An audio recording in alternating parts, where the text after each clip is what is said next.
সম্পর্ক তখনই পূর্ণতা পায়, মানে তখনই সফলতা লাভ করে যখন দুজন দুজনকে বোঝার চেষ্টা করে, মানে দুজনের মধ্যে আন্ডারস্ট্যান্ডিংটা গড়ে ওঠে।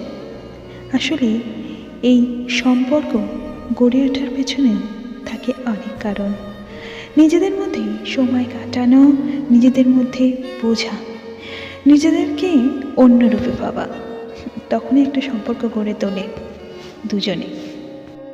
যদি দুজন দুজনের অভিমান, অভিযোগগুলো বা চুপ থাকার কারণগুলো না বোঝো, তাহলে সেটা বোঝা যায় না কিভাবে কি করে এগাবে।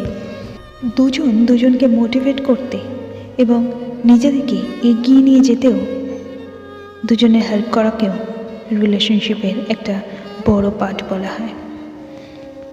মিষ্টি মাধুরী ছিলাম তোমাদের সঙ্গে। আবার দেখা হচ্ছে বন্ধুরা অন্য দিন অন্য কোনো ভিডিওতে। টিল দেন সবাই ভালো থেকো, ভালোবাসায় রেখো, লাইক, সাবস্ক্রাইব, শেয়ার। মিষ্টি মাধুরী অনলি হিয়ার। টাটা।